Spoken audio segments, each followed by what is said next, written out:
Wiren, ou no português, olá. Seja bem-vindo ao Isso é Grego, um programa do Centro Presbiteriano de Pós-Graduação Andrew Jumper e do Instituto Presbiteriano Mackenzie, produzido para a TV Mackenzie Digital. O objetivo do nosso programa é introduzir você à língua e cultura gregas da época helenista. Para isso, é interessante conhecermos um pouco da história da língua grega, o que faremos na primeira parte do nosso programa. A história da língua grega começa na Península Balcânica por volta do ano 3000 a.C.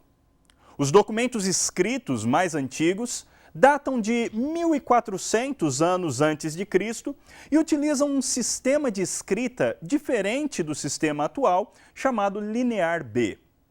O período seguinte da história da língua grega é chamado de período arcaico.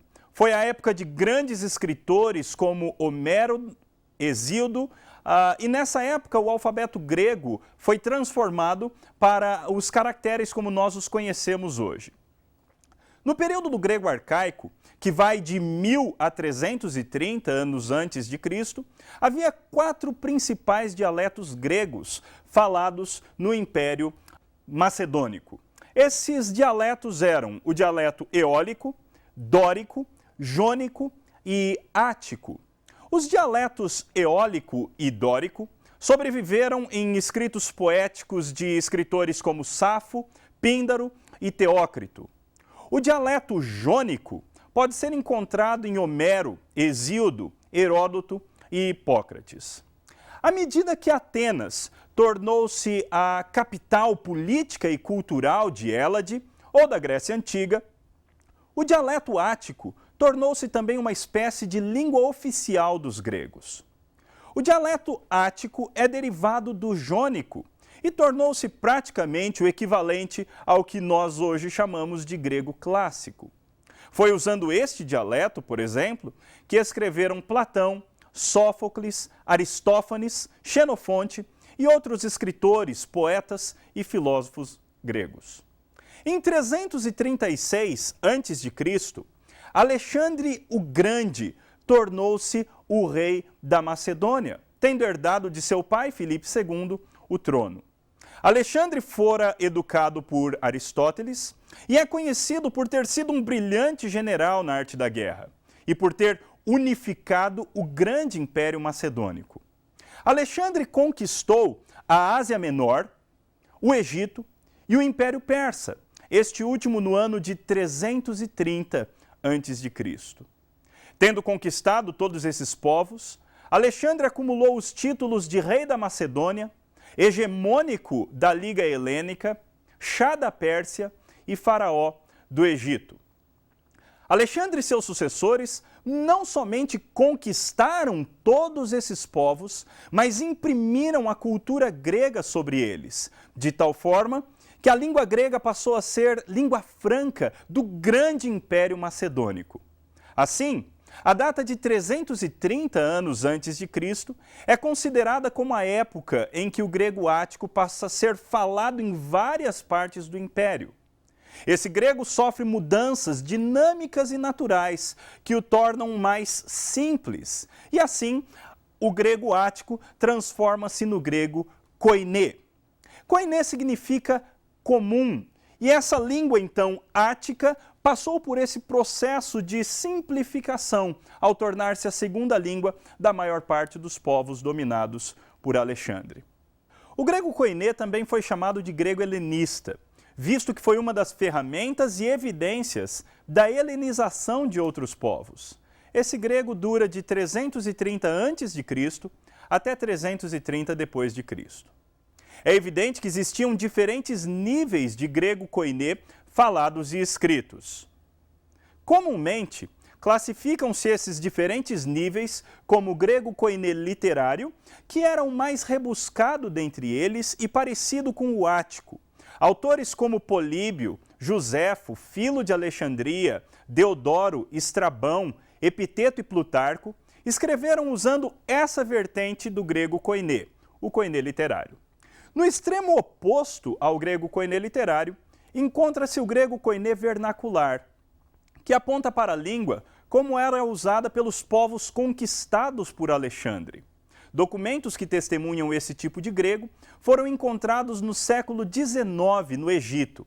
São cartas pessoais, documentos administrativos, livros de mágica, entre outros. Entre esses dois polos opostos, existiram vários níveis diferentes do grego koiné. O Novo Testamento foi escrito em um desses níveis intermediários do grego koiné, bem como o Antigo Testamento, na versão chamada Septuaginta. Alguns dos documentos produzidos pelos chamados pais da igreja também foram escritos num nível intermediário do grego koiné.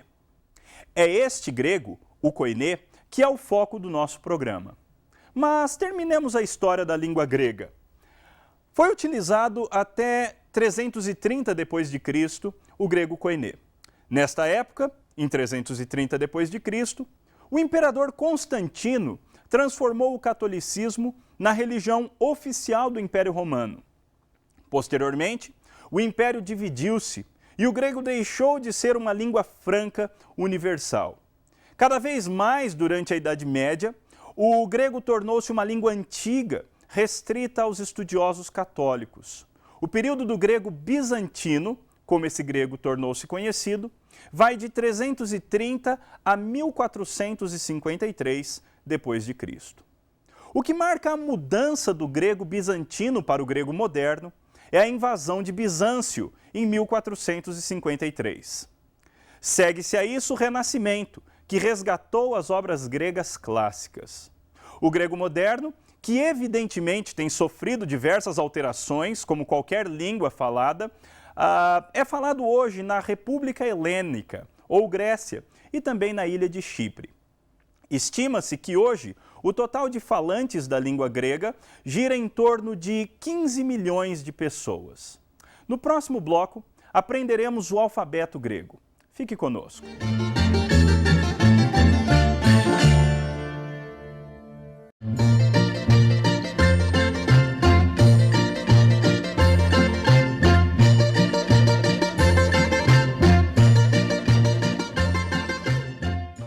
O Sinal da TV Digital já está no ar e o melhor é que não precisa pagar assinatura para ver.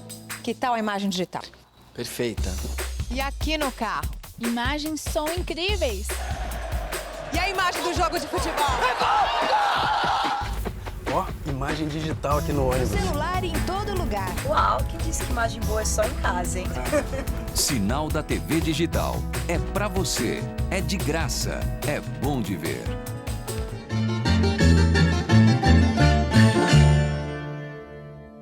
Você está assistindo ao Isso é Grego. No bloco anterior, falamos sobre a história da língua grega. O nosso objetivo neste bloco é apresentar a você o alfabeto grego. Uma das partes mais importantes no aprendizado da língua grega é aprender a ordem das letras do alfabeto. Parece brincadeira, mas se você sabe bem a ordem das letras, você terá facilidade na hora de procurar uma palavra no dicionário, por exemplo. E isso faz uma grande diferença quando você precisa. Assim, visando a sua aprendizagem, vou cantar uma musiquinha do alfabeto grego. Tente cantar comigo, lendo o nome das letras na sua tela. Alfa, beta, gama, delta, epsilon, zeta, eta, theta, iota, kappa, lambda, mi, ni, xi, omicron, pi, rho, sigma, tau, y, phi, rhi, psi, ômega. É fácil, não é? Nós vamos cantar novamente. Tente me acompanhar. Alfa, beta, gama, delta, epsilon, zeta, eta, theta, iota, kappa, lambda, mi, ni, xi, omicron, pi, rho, sigma, tau, y, phi, rhi, psi, ômega. Ok, nós agora vamos ver cada letra um pouco mais devagar.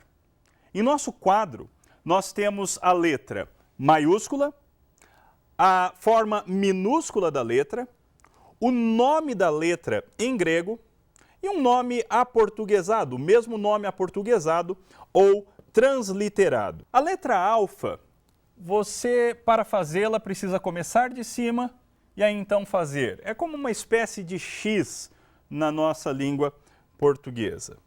O beta, você começa de baixo e aí então o faz dessa maneira. O gama, que seria a letra referente ao nosso G, tem essa forma. O delta é assim que ele é feito.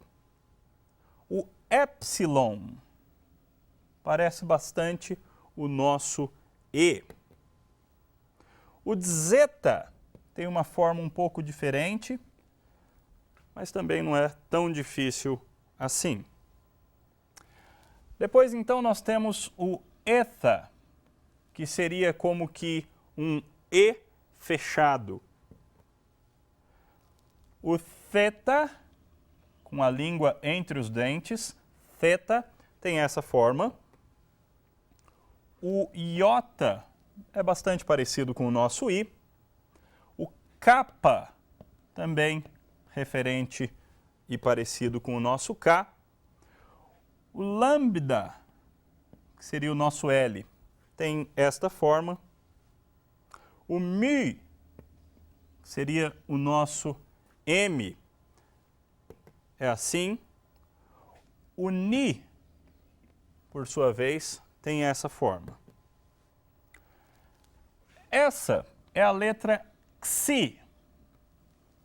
Letra Xi é o som que nós usamos no português, um dos sons do nosso X. Ômicron. O ômicron tem esse nome porque ele é a letra O pequena, então é um O micro, Omicron. Diferente do ômega, que nós veremos ainda. Aqui está a letra Pi, bastante conhecida dos estudiosos de matemática. Temos também o Rho, seria o nosso R, e é bastante comum na leitura do grego confundi-lo com o P, mas na verdade nós temos que sempre lembrar que essa letra tem o som de R. O sigma tem duas formas minúsculas. Tem a forma que é usada no meio das palavras, e quando o sigma está no final da palavra, aí então ele é mais parecido com o nosso S. Ele fica com essa forma final. Depois disso nós temos o tau, com o som do nosso T, o Y, o Fi, som do nosso F. Depois temos o Ri. Ele é bem parecido com o nosso X, mas ele tem um som gutural, o som de Ri. Segue-se ao Ri a letra Psi, que é a letra que ficou conhecida como símbolo da psicologia, a letra Psi. E, finalmente, a última letra do alfabeto grego é a letra ômega, que, na verdade, tem esse nome por ser um O grande, um O mega, ômega. O alfabeto grego tem ao todo 24 letras. Não é muita coisa para memorizar. Se você cantar a musiquinha várias vezes e fizer associações com coisas que você já conhece, quando você menos esperar, você já terá memorizado o alfabeto inteiro. Espero que você tenha gostado. Hoje nós vamos nos despedir com a nossa musiquinha do alfabeto. Cante junto comigo. Alfa, beta, gama, delta, epsilon, zeta, eta, theta, iota, kappa, lambda, mi, ni, xi, omicron, pi, rho, sigma, tau, y, phi, ri, psi, ômega. Até mais.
Seja bem-vindo ao teu curso de grego online.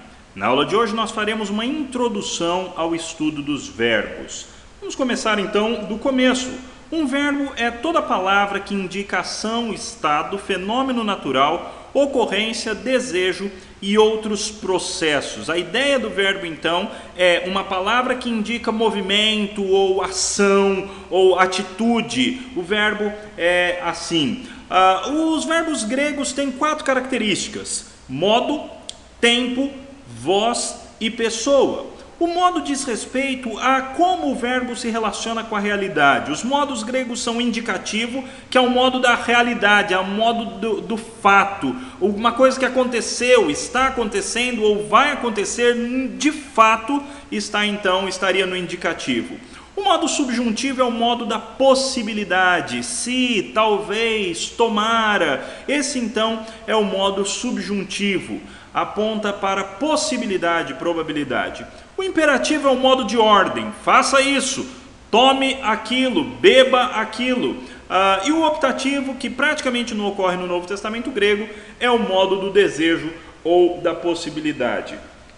Os tempos verbais gregos são o presente, futuro, imperfeito, auristo, perfeito e o mais que perfeito. No grego, o tempo diz respeito a 2 conceitos: ao tempo propriamente dito, passado, presente e futuro, e também ao aspecto do verbo, se ele se refere a uma ação completa ou uma ação em andamento, se ele se refere a uma ação que aconteceu num ponto no tempo e no espaço, somente uma referência à ação, ou a um processo no qual aquela ação se cumpriu. Então, por exemplo, o presente no grego diz respeito a uma ação linear no presente, por exemplo, estar fazendo. O futuro, uma ação pontual no futuro, eu farei. O imperfeito, a uma ação linear no passado, eu estive fazendo, por exemplo. O auristo diz respeito a uma ação pontual no passado, eu fiz, por exemplo, seria auristo no grego. O perfeito e o mais que perfeito são um pouco mais complicados porque eles dizem respeito a uma ação que é tanto pontual quanto é linear. Ou seja, por exemplo, eu fui e ainda estou indo. O perfeito então teria essa ideia de algo que aconteceu no passado e os efeitos ainda estão presentes agora. E o mais que perfeito é uma ideia parecida. Eu fui e continuei indo, ou seja, a diferença é que no presente essa ação já não está mais acontecendo. Foi uma ação que teve início, teve continuidade, mas agora, do ponto de vista de quem escreve ou de quem fala, essa ação já não está mais acontecendo, nem os seus efeitos estão presentes. Um verbo grego ainda tem voz. Voz se refere ao relacionamento entre o sujeito e o verbo. Por exemplo, se o sujeito pratica a ação do verbo, nós temos aí a voz ativa, como no português. Ele lavou, por exemplo. Se o sujeito sofre a ação do verbo, nós temos então a voz passiva. Ele foi lavado, por exemplo, seria passivo no grego e também no português.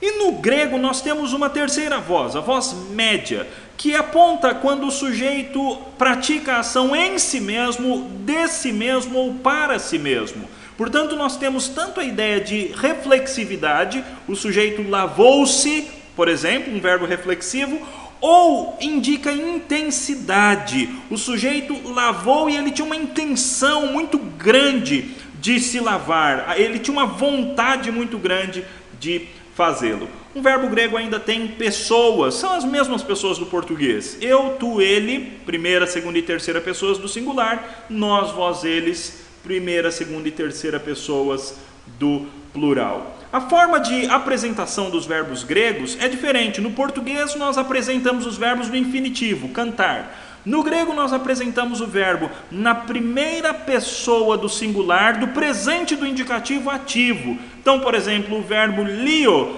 está conjugado desta forma e é assim que você vai encontrá-lo no dicionário. Aí uma dica de site para vocês, eu espero que você aproveite, entre lá, visite esse site e aproveite para aprimorar o seu grego. Até uma próxima aula, quando nós entraremos, propriamente dito, nos tempos verbais gregos. Até lá! Olá, seja bem-vindo às nossas aulas de grego. Na aula de hoje nós estudaremos o presente do indicativo ativo, esse tempo verbal tão importante da língua grega. O presente do indicativo ativo é um tempo linear ou contínuo, diferente do nosso presente no português, que é um tempo pontual. Eu canto, eu falo, eu desço. São apenas referências a uma ação que aconteceu num evento apenas. No grego, o presente tem a ideia de continuidade. Eu estou falando, estar soltando, estar estudando. Tem essa ideia de alguma coisa que ainda está acontecendo no presente. De tal forma, então, que o significado do presente no grego é diferente do significado do presente no português. Uma coisa que é compatível entre o português e o grego é o fato de que, tanto no grego quanto no português, os verbos têm raiz e têm terminação. Quando você conjuga um verbo, a raiz é aquela parte do verbo que não muda. Por exemplo, no verbo cantar, você tem a raiz cant. Tudo que vem depois da raiz é a terminação do verbo no português. Então, no português, nós teríamos as terminações o, as, a, amos, ais, am. E no infinitivo, a terminação ar. E assim, então, para conjugar um verbo, você coloca a terminação à raiz, você cola a terminação na raiz do verbo. Canto, cantas, canta, cantamos, cantais, cantam. E o infinitivo, cantar. No grego, essa mesma estrutura se repete. Nós temos, por exemplo, o verbo lio, que significa soltar. Aliás, no grego, a maneira de apresentação do verbo não é o infinitivo como no português, mas a forma que você vai encontrar o verbo no dicionário é conjugado no presente do indicativo ativo, primeira pessoa do singular. No nosso caso, lio, eu estou soltando. As demais terminações do presente do indicativo ativo são eis, ei, omen, ete, ussi. Portanto, todas as terminações o, eis, ei, omen, ete, ussi. É de fundamental importância que você aprenda e decore, memorize essas terminações do presente do indicativo ativo dos verbos gregos. E para isso nós fizemos uma musiquinha, um baiãozinho, para te ajudar a memorizar as terminações. O baião é mais ou menos assim: o, eis, ei, homem, ete, ussi. O, eis, ei, homem, ete, ussi. Hein? Isso é para você lembrar do infinitivo. O, eis, ei, homem, ete, ussi. Hein? O, eis, ei, homem, ete, ussi. Portanto, se você decorar essas terminações, você poderá acrescentá-las em qualquer verbo, e esse verbo então estará conjugado, a raiz de qualquer verbo, e esse verbo estará conjugado no presente do indicativo ativo. Então, no caso aqui, a leitura desse verbo lio conjugado ficaria assim: lio, lieis, liei, liomen, liete, liussi. E o infinitivo, liem. Então, de novo, lio, lieis, liei, liomen, liete, liussi. E lembrando que tem essa característica de continuidade. Eu estou soltando, lieis. Tu estás soltando, liei. Ele está soltando, liomen. Nós estamos soltando, liete. Vós estáis soltando, liussi. Eles estão soltando. E o infinitivo, liem, soltar. Podemos também conjugar outro verbo. O verbo lego, por exemplo, ficaria da seguinte maneira: lego, legeis, legei, legomen, legote, lego-se, que significa estar cantando. Então, para nós memorizarmos, já que o nosso tempo de 5 minutinhos está acabando, para nós memorizarmos as terminações, vamos cantar de novo a musiquinha. O, eis, ei, homem, ete, ussi. Hein? O, eis, ei, homem, ete, ussi. Se você decorar, cantar várias vezes essa musiquinha e decorar essas terminações, você terá dado um grande passo para aprender a língua grega e memorizar vários outros tempos verbais. Até a próxima! Olá, nesta lição nós continuaremos vendo os substantivos gregos. Nós já passamos pela definição de substantivo, já vimos a relação do substantivo e dos casos, tanto no português quanto no grego. Vimos aí as terminações, e é daqui que eu quero voltar. Você se lembra da frase esquisita ou da palavra esquisita que você deve decorar para decorar as terminações dos substantivos gregos da segunda declinação? Então lembre-se, a palavra é ozooione. Ozooione. Note que a gente, apesar de nós falarmos oi, essa se refere a essa terminação aqui, a terminação do ômega com iota subscrito. E quando o iota é subscrito, ele não deve ser pronunciado.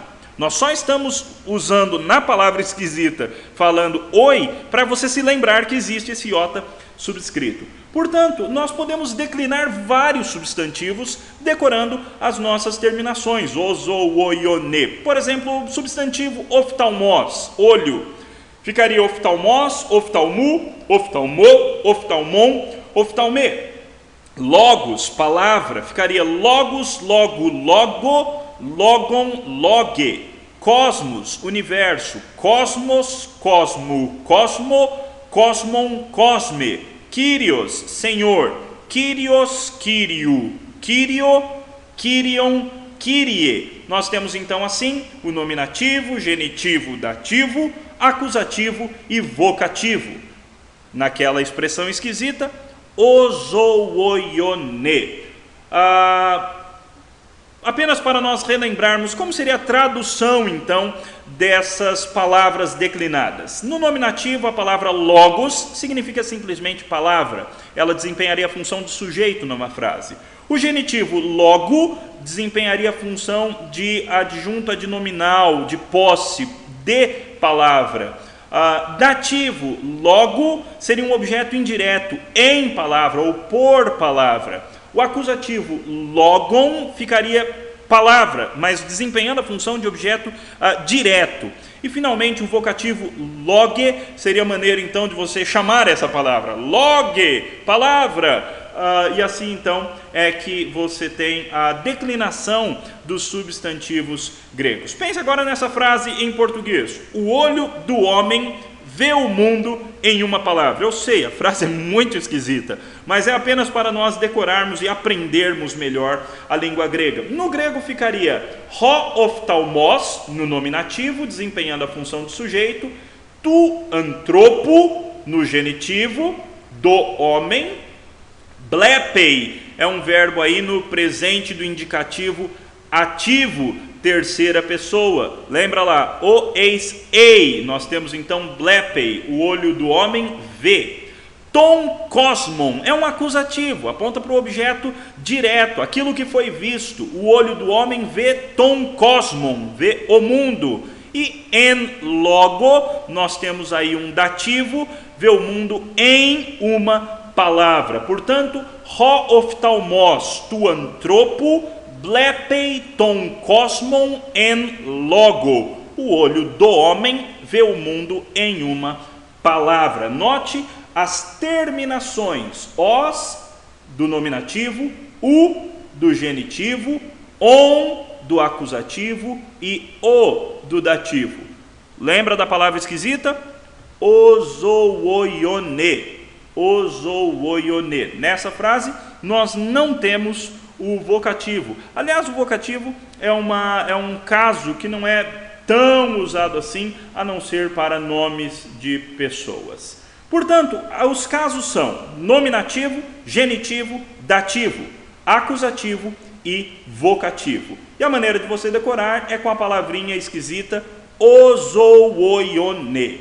Ozooione. A dica de hoje diz respeito ao site tecnia.com, o software Flashwords. É um software para memorização das palavras gregas, do vocabulário grego. Portanto, entre nesse site e dê uma olhada em o que existe lá para você melhorar o seu grego. Eu espero então que você memorize também as terminações do sistema nominal da língua grega, ozooione. Até a próxima lição.